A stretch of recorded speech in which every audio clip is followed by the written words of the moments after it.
ঐ মুন্না এই বেহাৰৰ বিধান ক'ৰ পৰা আনিছিলে বৰ ধুনীয়া হৈছে দেখোন নাই মই এইবাৰ বেৰখিনিত বহুত কষ্ট কৰিছো সেইকাৰণে ভাল হৈছে হয় নেকি কষ্টৰ ফল ভাই মিছা দে তই ভাল বেহাৰ পাবি এইবাৰ Hey man,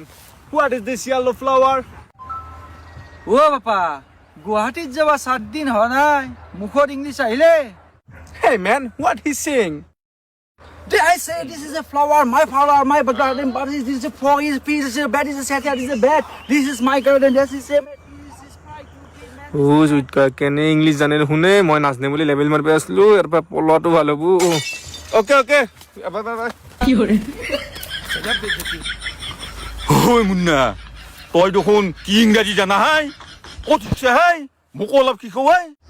কাকা মই কি কৈছো মই নিজে বুজি পাও নাই সিও বেটা ইংৰাজী নাজনে এনে লেবেল মাৰিব আছি মই মুখত যি আহি বকি দিলো সি ৰাউচি মই ইংলিছ জানা বুলি মানুহ মাৰি পেলবি তই